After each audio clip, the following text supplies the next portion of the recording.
प्रिय विद्यार्थियों, मैं मनीष शंकर तिवारी, माध्यमिक शिक्षक, शासकीय हाई स्कूल पीपरपानी, विकासखंड साईखेड़ा, जिला नरसिंहपुर से। और हम लोग पढ़ रहे हैं कक्षा 9 के इतिहास भाग के अंतर्गत यूरोप में समाजवाद और रूसी क्रांति। तो पिछले वीडियो में आप लोगों ने यूरोप में समाजवाद को समझ लिया होगा और उसके कुछ प्रश्नों के उत्तर भी हल किए होंगे। आज हम पढ़ने जा रहे हैं रूसी क्रांति को। तो जैसे कि हमने फ्रांस की क्रांति को पढ़ा था, तो फ्रांस की क्रांति को पढ़ने के पहले हमने उस क्रांति के पहले के बारे में, उस क्रांति की शुरुआत के पहले समाज कैसा था उसे जाना था। तो इसी तरह से रूसी क्रांति को पढ़ने के पहले भी हमको समझना होगा कि क्रांति के पूर्व रूस के शासन व्यवस्था क्या थी और रूस का ढांचा या रूस का सामाजिक संरचना क्या थी। चलिए हम आरंभ करते हैं। यूरोप में समाजवाद एवं रूसी क्रांति इतिहास विषय के अंतर्गत, जिसमें हम रूसी क्रांति अध्याय के अंतर्गत शुरुआत कर रहे हैं। रूसी साम्राज्य 1914, अर्थव्यवस्था और समाज, रूस में समाजवाद, उथल पुथल का समय अर्थात 1905 की क्रांति, और जानेंगे पहला विश्व युद्ध और रूसी साम्राज्य के बारे में। तो चलिए हम आरंभ करते हैं। यूरोप में सबसे पिछड़े औद्योगिक देशों में एक था रूस, और जिसमें यह समीकरण उलट गया। कौन सा समीकरण उलट गया? जैसा कि पिछले वीडियो में, पिछले अध्याय में हमने समझा कि रेडिकल्स, रूढ़िवादी और उदारवादी सत्ता में, सरकार में इनका दबदबा रहता था, और समाजवादी काफ़ी प्रयास करने के बावजूद भी वहाँ पर प्रतिनिधि बनकर तो वहाँ सरकार में चले जाते, लेकिन सरकार का हिस्सा बन पाए ना ही उनकी सरकार बन पाई। लेकिन रूस में यह समीकरण उलट गया। 1917 की अक्टूबर क्रांति के जरिए रूस की सत्ता पर समाजवादियों ने कब्जा कर लिया। फरवरी 1917 में राजशाही के पतन और अक्टूबर की घटनाओं को ही अक्टूबर क्रांति के नाम से जाना जाता है। ऐसा कैसे हुआ? क्रांति के समय रूस के सामाजिक और राजनीतिक हालात कैसे थे? चलिए इन सवालों का हम जवाब ढूंढें, उसके पहले हम क्रांति से पहले रूस की स्थिति को समझ लें। ये आप नक्शा देख रहे हैं कि रूसी साम्राज्य 1914 में कैसा था। 1914 में रूस और उसके पूरे साम्राज्य पर जार निकोलस द्वितीय का शासन हुआ करता था। मॉस्को के आसपास पड़ने वाले क्षेत्र के अलावा आज का Finland, Latvia, Lithuania, Estonia, Poland, Ukraine, Belarus, ये भी रूसी साम्राज्य के हिस्से थे। रूसी साम्राज्य जो है वह प्रशांत महासागर तक फैला हुआ था। आज के मध्य एशियाई राज्यों की अगर हम बात करें तो जॉर्जिया, आर्मेनिया और अजरबैजान। आर्मेनिया और अजरबैजान वही हैं जिनके बारे में इस समय आप टीवी समाचार चैनलों पर देख रहे हैं कि आपस में इनकी खूब ज़्यादा लड़ाई ठनी हुई है। ये दोनों राज्य भी उस समय 1914 में रूसी साम्राज्य के अंतर्गत आते थे। रूस में ग्रीस ऑर्थोडॉक्स चर्च से उपजी शाखा रूसी ऑर्थोडॉक्स क्रिश्चियनिटी को मानने वाले बहुमत में थे, लेकिन इस साम्राज्य के तहत रहने वालों में कैथोलिक, प्रोटेस्टेंट, मुस्लिम और बौद्ध भी शामिल थे। मतलब रूस में किस धर्म को मानने वालों की संख्या ज़्यादा थी? ऑर्थोडॉक्स की। अब आप कहेंगे ऑर्थोडॉक्स किसे कहते हैं, तो हम आपको बता दें कि ऑर्थोडॉक्स ईसाई धर्म की वह शाखा है जो रूढ़िवादी या परंपरावादी शाखा मानी जाती है। हालांकि ये लोग रोम के पोप को नहीं मानते, लेकिन अपने ही देश के धर्म संघ पैट्रियार्क को मानते हैं। जबकि कैथोलिक जो हैं वे रोम के पोप को मानते हैं, पोप को ही सर्वोच्च धर्मगुरु स्वीकार करते हैं। प्रोटेस्टेंट जो है वे किसी धर्मगुरु या किसी पोप को नहीं मानते, लेकिन उनकी बाइबल में पूरी श्रद्धा होती है। मुस्लिम्स को आप जानते ही हैं, इस्लाम धर्मावलंबियों को हम मुस्लिम बोलते हैं, और गौतम बुद्ध के अनुयायियों को, बुद्ध धर्म को मानने वाले बौद्ध कहलाते हैं। ठीक है ना? चलिए आगे देखते हैं। अब हम जानते हैं अर्थव्यवस्था और समाज, मतलब रूस की उस समय अर्थव्यवस्था कैसी थी और वहाँ का समाज कैसा था। 20वीं शताब्दी की शुरुआत में रूस की आबादी का बहुत बड़ा हिस्सा, लगभग 85% हिस्सा खेती पर निर्भर था। यूरोप के किसी भी देश में खेती पर आश्रित जनता का प्रतिशत इतना नहीं था जितना रूस में था। मतलब रूस की पूरी आबादी का 85% आबादी खेतीबाड़ी करती थी। उदाहरण के तौर पर अगर हम देखें तो फ्रांस और जर्मनी जो है वहाँ के 40 से 50% लोग ही खेती करते थे।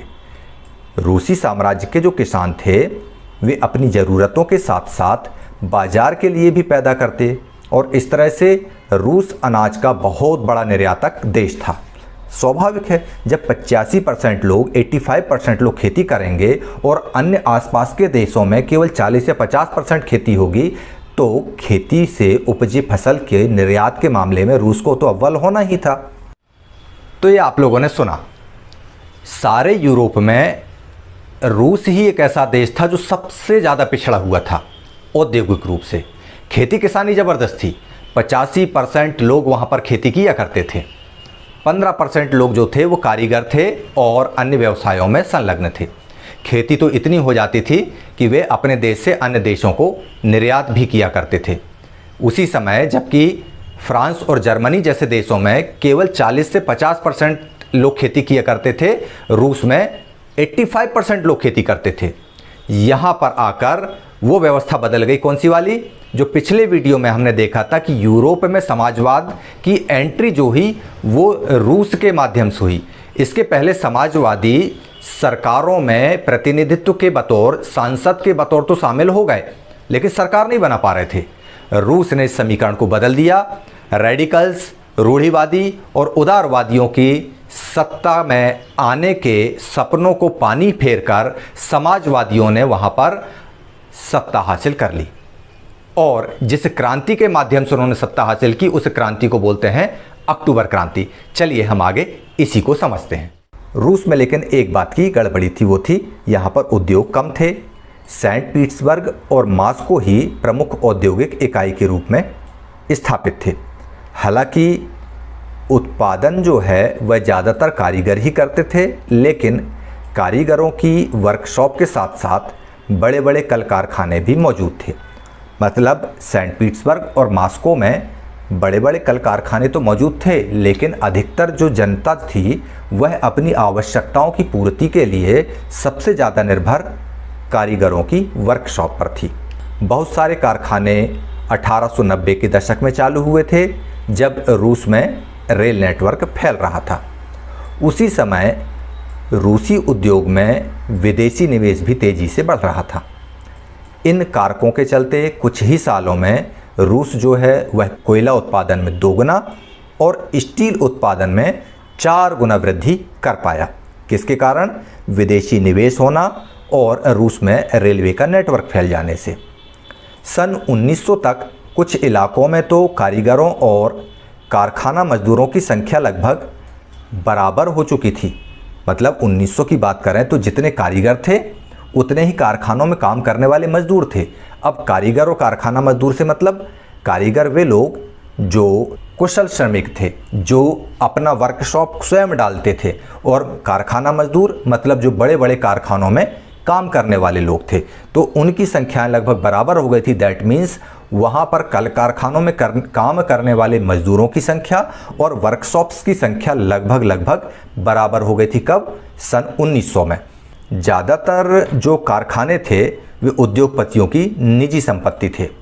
मजदूरों को न्यूनतम वेतन मिलता रहे और काम की पाली के घंटे निश्चित हों।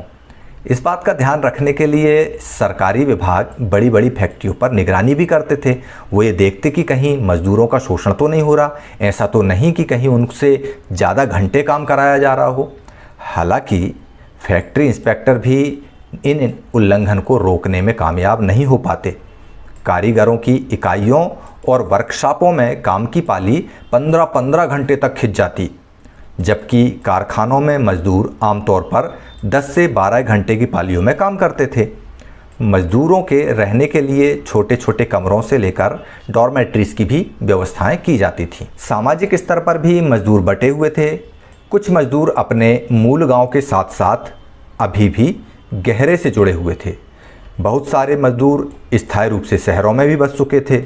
गाँव से जुड़े मजदूर और शहरों में बस चुके मजदूरों के बीच में योग्यता और दक्षता का बहुत बड़ा फर्क आ गया था। सेंट पीटर्सबर्ग के एक धातु मजदूर ने कहा था, धातु कर्मी मजदूरों में खुद को लाट साहब समझते हैं, खुद को बड़ा साहब समझते हैं। उनके काम में ज़्यादा प्रशिक्षण और निपुणता की ज़रूरत जो रहती है। स्वाभाविक है, हम अपने आसपास भी ये चीज़ देखते होंगे कि जिस मजदूर को या जिस व्यक्ति को थोड़ा ज़्यादा कौशल से कार्य करना आता है, वह अपने आप को अन्य मजदूरों की तुलना में सुपीरियर समझता है कि नहीं। रूस के बड़े शहरों में तो वर्कशॉप्स वगैरह में मजदूर काम किया करते थे। कुछ मजदूर शहरी थे, कुछ मजदूर गाँव से जुड़े हुए थे। जो शहरी मजदूर थे और ग्रामीण मजदूर थे, उनके बीच में स्किल्स का बहुत बड़ा फासला था। शहरी मजदूर ज़्यादा दक्ष हुआ करते थे। ये शहरों की स्थिति थी। देहातों की अगर हम बात करें तो देहातों में सबसे प्रमुख रूप से किसान रहा करते थे। खेती किसानी होती थी, और किसान भी कैसे, बहुत मनोयोग से खेती करने वाले किसान, धार्मिक स्वभाव के किसान। बड़ी संपत्तियों पर हालांकि वहाँ पर राजाओं, सामंतों, नवाबों का कब्जा था, लेकिन इन राजाओं और नवाबों के प्रति किसानों के मन में जरा सा भी स्नेह या सम्मान नहीं था। जैसा कि फ्रांस में हमने देखा था कि वहाँ पर जो ब्रिटेन के राजा या नवाब थे या सामंत थे, उनके प्रति जनता में थोड़ा सा अच्छे भाव भी थे। वे उनके प्रति समर्थन भी रखते थे, और इस चक्कर में उन्होंने जो आंदोलनकारी थे, जो क्रांतिकारी थे, उनसे लड़ाई भी लड़ ली थी। लेकिन रूस में ऐसा नहीं था। रूस के किसान तो ये चाहते थे कि नवाबों और जमींदारों को यहाँ से हटा दिया जाए, इनको मार डाला जाए और इनकी संपत्तियों पर किसानों का कब्जा हो जाए। और हुआ भी। 1902 में आए दिन ये बातें सुनाई देती कि यहाँ पर इस जमींदार की हत्या हो गई, यहाँ पर इस जमींदार की हत्या हो गई। और 1905 के बाद तो सारे रूस में ये चीज़ें सामान्य हो गई। 1914 में फैक्ट्री मजदूरों में औरतों की संख्या बढ़कर 31% हो गई, लेकिन उनको पुरुषों की तुलना में वेतन कम मिलता। कितना कम? मर्दों की तनख्वाह के मुकाबले आधे से भी 3/4 तक।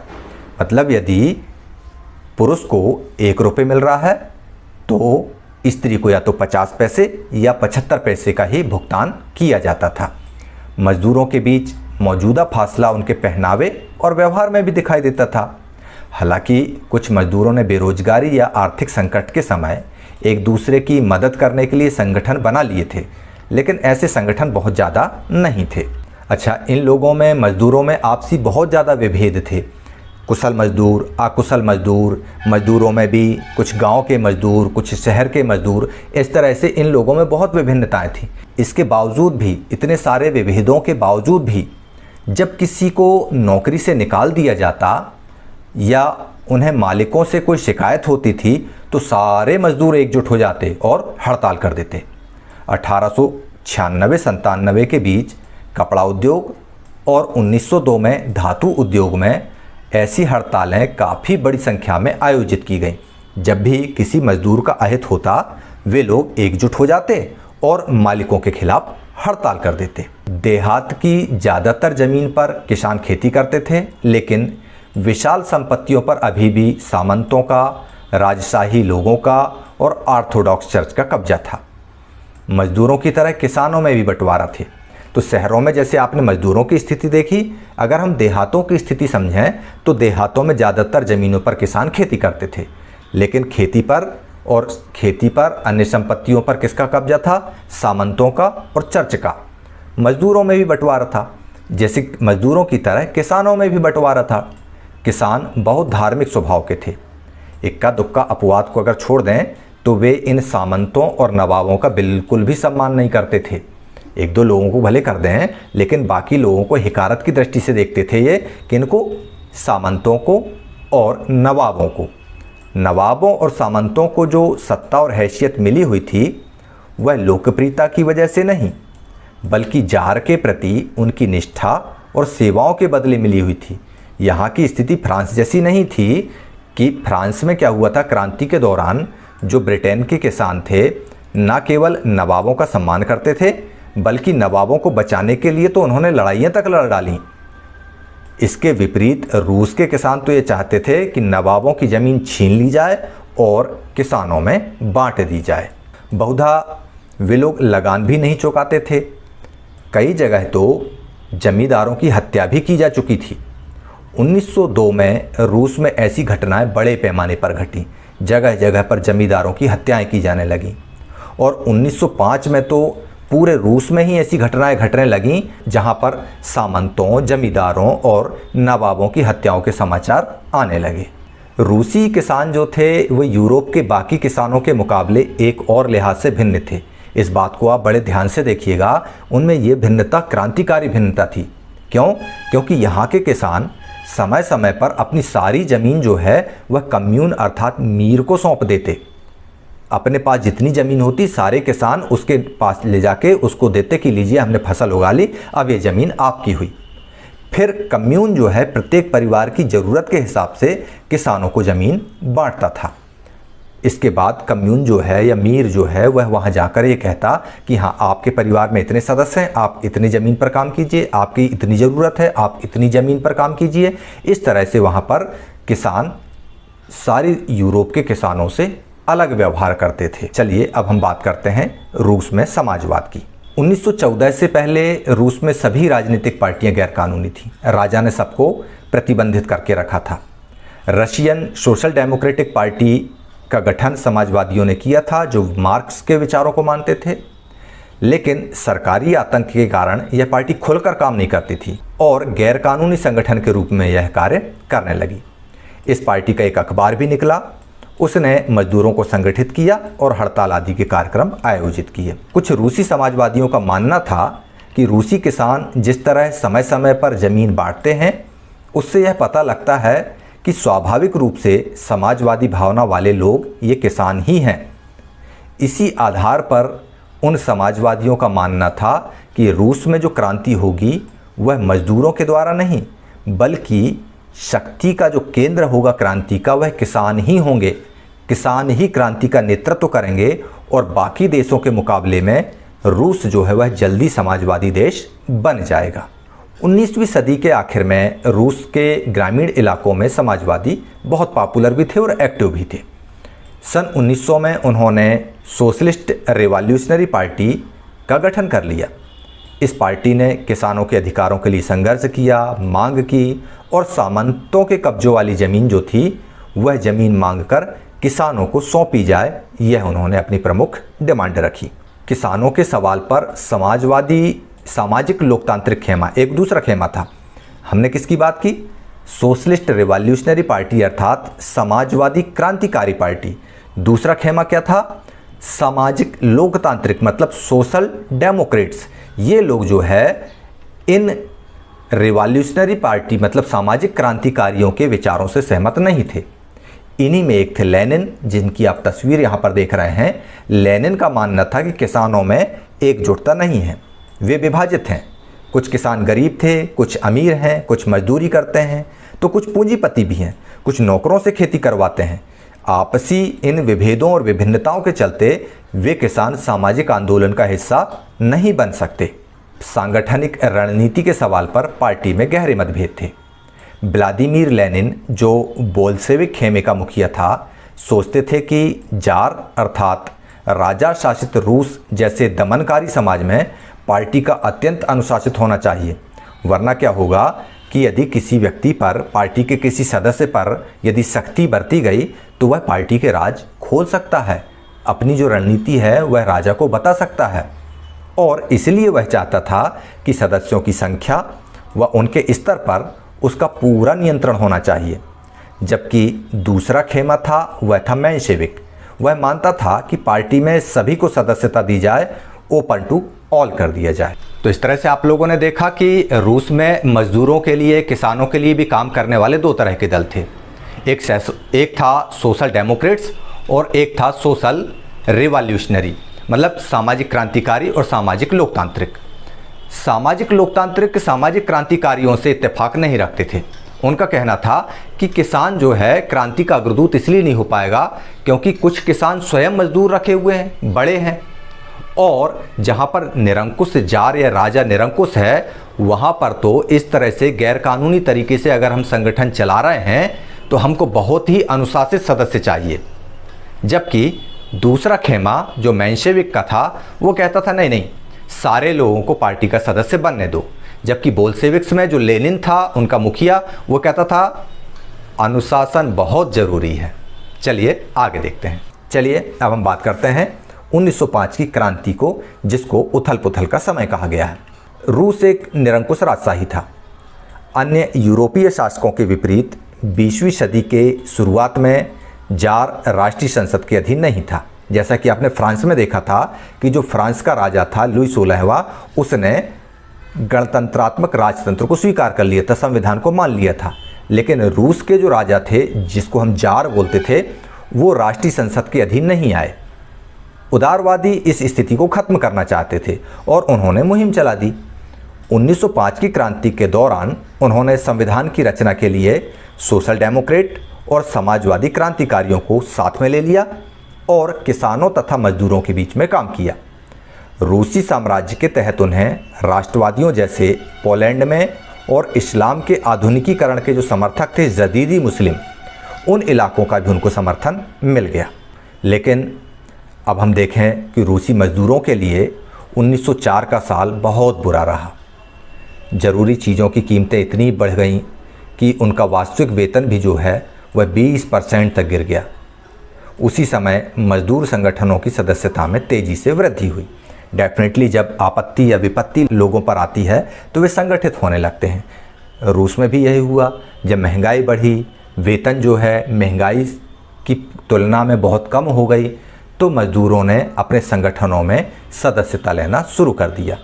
जब 1904 में ही गठित की गई असेंबली ऑफ रशियन वर्कर, मतलब रूसी श्रमिक सभा के 4 सदस्यों को पितुलोव आयरन वर्कर्स में नौकरी से हटा दिया, तो मजदूरों ने क्या किया, आंदोलन छेड़ दिया और बोल दिया कि अब जब तक इन मजदूरों को वापस नहीं लिया जाता, आंदोलन बंद नहीं होगा। अगले कुछ ही दिनों में सेंट पीटर्सबर्ग के 1,10,000 से ज़्यादा मजदूरों ने काम के लिए 8 घंटे करने के लिए मांग की, वेतन वृद्धि की मांग की और उनकी जो कार्य स्थितियाँ थी उनमें सुधार की मांग कर ली। और इन मांगों को नहीं माने जाने पर वे हड़ताल पर चले गए। इसी दौरान जब पादरी गैपोन के नेतृत्व में मजदूरों का एक जुलूस विंटर पैलेस, मतलब जार के महल के सामने से निकला, तो पुलिस और कोसैक्स ने मजदूरों पर हमला बोल दिया। इस घटना में लगभग 100 से ज़्यादा मजदूर मारे गए और 300 के लगभग घायल हो गए। इतिहास में इस घटना को खूनी रविवार के नाम से याद किया जाता है। उस दिन रविवार का दिन था। मजदूरों के मार्च पर पुलिस ने अटैक कर दिया और 300 लोग घायल हुए, 100 लोग मारे गए। इसलिए उस रविवार को खूनी रविवार के नाम से जाना जाता है। 1905 की क्रांति की शुरुआत इसी घटना से हुई थी। सारे देश में हड़ताल होने लगी। जब नागरिक स्वतंत्रता के अभाव का विरोध करते हुए विद्यार्थियों ने अपनी कक्षाओं का बहिष्कार किया, तो यूनिवर्सिटीज़ मतलब विश्वविद्यालय भी बंद कर दिए गए। वकील और डॉक्टरों, इंजीनियरों और अन्य मध्यम वर्गीय कामगारों ने संविधान सभा के गठन की मांग करते हुए यूनियन ऑफ यूनियंस की स्थापना कर दी। 1905 की क्रांति के दौरान जार ने एक निर्वाचित परामर्शदाता संसद के गठन पर सहमति दे दी। क्रांति के समय कुछ दिन तक फैक्ट्री मजदूरों की बहुत सारी ट्रेड यूनियनें और फैक्ट्री कमेटियां भी अस्तित्व में रहीं। तो इस तरह से जब इन लोगों ने यूनियन ऑफ यूनियंस की स्थापना की, तो जार ने परामर्शदाता संसद संसद के गठन की सहमति दे दी। भाई आपको याद आ रहा होगा कैसे लुई 16वें के ऊपर जब नेशनल असेंबली तैयार हुई और टेनिस कोर्ट में शपथ ली और दबाव बढ़ा, तो उसने बोल दिया हाँ मैं बात मानने को तैयार हूँ। 1905 में रूस में भी यही स्थिति हुई, जब वकीलों, डॉक्टरों, इंजीनियर्स और अन्य कामगारों ने संविधान सभा के गठन की मांग की और इन्होंने क्या बना लिया, यूनियन ऑफ यूनियंस। फ्रांस में बनी थी नेशनल असेंबली, इन्होंने बना लिया यूनियन ऑफ यूनियंस। अब दबाव पड़ा जार के ऊपर और जार ने अनुमति दे दी कि चलिए भैया एक निर्वाचित परामर्शदाता संसद आप गठन कर लो, मैं उसकी बात मानने लगूंगा। क्रांति के बाद भी कुछ यूनियनें और फैक्ट्री कमेटियां बनी रहीं। 1905 के बाद ऐसी ज़्यादातर कमेटियां और यूनियनें अनधिकृत रूप से काम करने लगीं, क्योंकि उन्हें गैरकानूनी घोषित कर दिया गया था। राजनीतिक गतिविधियों पर पाबंदी लगा दी गई और जार ने क्या किया, पहली ड्यूमा को मात्र 75 दिन के भीतर और पुनर्निर्वाचित दूसरी ड्यूमा को 3 महीने के भीतर बर्खास्त कर दिया। मतलब उसने बोल तो दिया कि निर्वाचित परामर्शदात्री संसद को मैं मानूंगा, लेकिन जब वह निर्वाचित परामर्शदात्री संसद का गठन हुआ तो पहली संसद को मात्र 75 दिन में और दूसरी संसद को 3 महीने के भीतर बर्खास्त कर दिया। वह किसी भी तरह की जवाबदेही या अपनी सत्ता पर किसी भी तरह का अंकुश नहीं रखना चाहता था। उसने मतदान के कानूनों में फेरबदल किया और तीसरी ड्यूमा में रूढ़िवादी राजनेताओं को भर डाला। उदारवादियों को और रेडिकल्स को बाहर रख दिया उसने। ऐसा क्यों किया? क्योंकि रूढ़िवादी जो थे वह अचानक परिवर्तन के विरोधी थे। वे चाहते थे परिवर्तन हो लेकिन धीरे धीरे हो, और इस तरह से वे राजा के करीबी हुआ करते थे। चलिए अब हम बात करते हैं पहला विश्व युद्ध और रूसी साम्राज्य। 1914 में 2 यूरोपीय गठबंधनों के बीच में युद्ध छिड़ गया। एक खेमे में जर्मनी, ऑस्ट्रिया और तुर्की केंद्रीय शक्तियां थे, जबकि दूसरे खेमे में फ्रांस, ब्रिटेन और रूस, बाद में इटली और रोमानिया भी इस खेमे में शामिल हो गए। इन सभी देशों के पास विशाल वैश्विक साम्राज्य थे, इसलिए यूरोप के साथ साथ यह युद्ध यूरोप के बाहर भी फैल गया। इसी युद्ध को पहला विश्व युद्ध कहा जाता है। इस विश्व युद्ध को शुरू में रूसियों ने काफ़ी सपोर्ट किया, जनता ने जार का साथ दिया, लेकिन जब युद्ध लंबा खिंचता चला गया तो जार ने ड्यूमा में मौजूद मुख्य पार्टियों से सलाह लेना छोड़ दिया। ड्यूमा का जो गठन उसने रूढ़िवादियों के माध्यम से किया था, उन लोगों से उसने राय मशविरा लेना छोड़ दिया, और जब ये स्थिति आई तो उसके साथ जन समर्थन कम होने लगा और अंततः जनता उससे दूर होने लगी। जर्मनी विरोधी भावनाएं दिनों दिन बलवती होने लगी। जर्मन विरोधी भावनाओं के कारण ही लोगों ने सेंट पीटर्सबर्ग का नाम बदलकर पेट्रोग्राड कर दिया। क्यों कर दिया? क्योंकि सेंट पीटर्सबर्ग जर्मन नाम था। जारीना मतलब जार की पत्नी, महारानी अलेक्जेंड्रा के जर्मन मूल के होने के कारण उसके घटिया सलाहकारों, खासकर रासपुतिन नामक एक सन्यासी ने राजशाही को और ज़्यादा अलोकप्रिय बना दिया। प्रथम विश्व युद्ध के पूर्वी मोर्चे पर चल रही लड़ाई पश्चिमी मोर्चे पर चल रही लड़ाई से भिन्न थी। पश्चिम में सैनिक पूर्वी फ्रांस की सीमा पर बनी खाइयों से लड़ रहे थे, जबकि पूर्वी मोर्चे पर सेना ने काफ़ी बड़ा फासला तय कर लिया था। इस मोर्चे पर बहुत सारे सैनिक मौत के मुंह में समा चुके थे। सेना की पराजय से रूसियों का मनोबल टूटता जा रहा था। 1914 से 1916 के बीच जर्मनी और ऑस्ट्रिया में रूसी सेना को भारी पराजय झेलना पड़ी। 1917 तक 70 लाख लोग मारे जा चुके थे। पीछे हटती हुई रूसी सेना ने फसलों और इमारतों को जलाकर नष्ट कर डाला ताकि दुश्मन की सेना वहां टिक ना सके। फसलों और इमारतों के विनाश से रूस के 30 लाख से ज़्यादा लोग शरणार्थी हो गए। इन हालात में सरकार और जार दोनों अलोकप्रिय हो गए। सिपाही भी युद्ध से तंग आ चुके थे और वे युद्ध नहीं लड़ना चाहते थे। युद्ध में उद्योगों पर भी बुरा असर पड़ा। रूस के अपने उद्योग तो वैसे ही कम थे, अब तो बाहर से मिलने वाली आपूर्ति भी बंद हो गई, क्योंकि बाल्टिक समुद्र में जिस रास्ते से विदेशी औद्योगिक सामान आता था उस पर जर्मनी का कब्जा हो चुका था। बाकी देशों के मुकाबले रूस के औद्योगिक उपकरण ज़्यादा तेज़ी से बेकार होने लगे। 1916 तक रेलवे लाइन टूट गई। अच्छी सेहत वाले मर्द युद्ध में झोंक दिए गए। देश भर में मजदूरों की कमी पड़ने लगी और ज़रूरी सामान बनाने वाली छोटी छोटी वर्कशॉप भी ठप होने लगी। ज़्यादातर अनाज जो है वह सैनिकों का पेट भरने के लिए मोर्चों पर भेजा जाने लगा। शहरों में रहने वालों के लिए रोटी आटे की किल्लत हो गई। आए दिन 1916 की सर्दियों में रोटी की दुकानों पर दंगे होने लगे। तो इस तरह की स्थितियां प्रथम विश्व युद्ध के दौरान रूस में निर्मित होने लगी। तो इस तरह से आज के इस वीडियो में आप लोगों ने देखा और समझा कि रूसी क्रांति के शुरुआती समय का वृत्तांत।